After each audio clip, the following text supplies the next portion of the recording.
नमस्कार, मैं पायल शुक्ला। आप सभी का स्वागत है N24 न्यूज में। भारत पाकिस्तान के बीच तनाव अपने चरम पर पहुंच चुका है। ऑपरेशन सिंदूर से बौखलाया पाकिस्तान लगातार भारत पर कायराना हमले की कोशिश कर रहा है, लेकिन भारतीय सुरक्षा बल और उसके हर नापाक मंसूबे को नाकाम कर रहे हैं। 8 और 9 मई की रात के बाद बीती रात भी पाकिस्तान लगातार हमले करता रहा। पाकिस्तान की तरफ से लगातार हम भारत के कई शहरों पर हमले किए गए, जिसका भारतीय सेना ने मुंहतोड़ जवाब दिया है। जम्मू श्रीनगर से लेकर पठानकोट और पोखरण तक पाकिस्तान के ड्रोन हमले की कोशिश को भारतीय सेना ने नाकाम कर दिया है।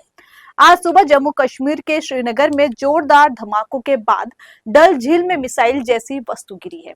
अधिकारियों ने बताया कि शनिवार सुबह जोरदार धमाकों के बाद श्रीनगर में एक प्रमुख पर्यटक आकर्षण डल झील में मिसाइल जैसी वस्तु गिरी है। जब मलबा गिरा तो झील की सतह से धुआं निकलने लगा। उन्होंने आगे बताया कि सुरक्षा बलों द्वारा निकाले गए मलबे की जांच की जा रही है। वहीं पाकिस्तान के साथ चल रहे तनाव पर भारत के विदेश मंत्रालय और रक्षा मंत्रालय ने कल रात हुए घटनाक्रमों के बारे में शनिवार सुबह ज्वाइंट प्रेस ब्रीफिंग करके जानकारी दी है। आपको बता दें कि विदेश सचिव विक्रम मिस्री ने प्रेस वार्ता का नेतृत्व किया। उनके साथ भारतीय सेना की कर्नल सोफिया कुरैशी और भारतीय वायुसेना की विंग कमांडर योमिका सिंह मौजूद रही। इस मौके पर विदेश सचिव विक्रम मिस्री ने कहा कि मैंने पहले भी कई मौकों पर कहा है कि पाकिस्तान की कार्रवाइयां उकसावे और तनाव बढ़ाने वाली है। जवाब में भारत ने पाकिस्तान की ओर से की गई इन उकसावे और तनाव बढ़ाने वाली कार्रवाइयों का जिम्मेदाराना और संतुलित तरीके से बचाव किया है और प्रतिक्रिया दी है। उन्होंने कहा कि आज सुबह पाकिस्तान ने इस उकसावे और तनाव बढ़ाने वाली कार्रवाई को फिर दोहराया, जिसका भारत ने पूरी तत्परता और ताकत से जवाब दिया है। वहीं कर्नल सोफिया कुरैशी ने कल रात पाकिस्तानी सेना की ओर से भारत को निशाना बनाकर की गई कार्रवाई के बारे में जानकारी देते हुए कहा कि श्रीनगर से नालिया तक पाकिस्तान ने 26 लोकेशन पर ड्रोन से हवाई घुसपैठ की कोशिश की है। उन्होंने बताया कि शनिवार सुबह 1:40 पर पाकिस्तान ने हाई स्पीड मिसाइल से पंजाब एयरबेस को निशाना बनाने की नाकाम कोशिश की। कर्नल सोफिया कुरैशी ने आगे बताया कि पाकिस्तानी सेना ने भारत के सैन्य ठिकानों पर हमला करने के लिए ड्रोन, लंबी दूरी के हथियार, लड़ाकू विमानों का इस्तेमाल किया। इन हमलों में उधमपुर, भूज, पठानकोट और बठिंडा एयरफोर्स स्टेशनों पर सीमित क्षति हुई है। उन्होंने कहा कि पाकिस्तान भारतीय इलाकों को निशाना बनाने की कोशिश कर रहा है।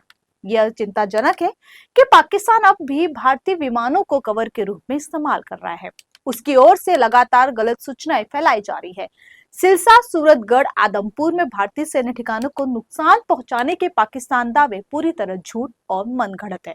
वहीं विंग कमांडर योमिका सिंह ने पाकिस्तानी हमले के जवाब में भारतीय कार्रवाई के बारे में जानकारी देते हुए कहा कि भारत ने केवल सैन्य ठिकानों पर ही सटीक हमले किए हैं, जबकि पाकिस्तान ने स्वास्थ्य सुविधाओं और स्कूल पर भी हमला किया। भारतीय वायुसेना के अधिकारी योमिका सिंह ने कहा कि पाकिस्तान के 5 सैन्य ठिकानों पर एरियल लॉन्ग प्रिसीजन हथियारों का इस्तेमाल करके भारत ने हमले किए। पाकिस्तान के Murid Chakwal airbase, Nur Khan Rawalpindi airbase, Rafiqui Shorkot airbase और रहीम यार खान एयरबेस को भारत के सटीक हमले में काफी नुकसान पहुंचा है। उन्होंने कहा कि इन जवाबी कार्रवाइयों को अंजाम देते समय भारत ने कम से कम कोलेटरल डैमेज सुनिश्चित किया और पाकिस्तानी हमलों का जवाब देने के लिए भारत पूरी तरह से तैयार है। ऑपरेशन सिंदूर पर प्रेस ब्रीफिंग के दौरान सरकार ने कहा कि यह पाकिस्तान की हरकतें हैं जो उकसावे और तनाव को बढ़ावा दे रही है। वहीं विदेश सचिव विक्रम मिस्री ने कहा कि भारत ने पाकिस्तान के उकसावे और तनाव बढ़ाने वाली कार्रवाइयों का संतुलित तरीके से बचाव किया है और जिम्मेदारी से प्रतिक्रिया दी है। उन्होंने कहा कि पाकिस्तान द्वारा की गई गतिविधि के बारे में उसके दावे झूठ, गलत सूचना और दुष्प्रचार पर आधारित है। भारत के विभिन्न सैन्य प्रतिष्ठानों को नष्ट करने का उनका दावा झूठा है। उन्होंने कहा कि सिरसा, सूरतगढ़, आदमपुर में वायुसेना स्टेशनों को नुकसान पहुंचाने का पाकिस्तानी दावा पूरी तरह से गलत है। उन्होंने सभी से गुमराह न होने की अपील की है। विदेश सचिव ने कहा कि पाकिस्तान स्पष्ट उद्देश्यों के लिए इस तरह का झूठ फैला रहा है। पाकिस्तान ने विशेष रूप से जम्मू कश्मीर और पंजाब में नागरिकों और नागरिक बुनियादी ढांचे को निशाना बनाने का अपना अनियंत्रित अभियान जारी रखा है। विक्रम मिस्री ने कहा कि पाकिस्तान समुदायों के बीच मतभेद पैदा करने की कोशिश कर रहा है।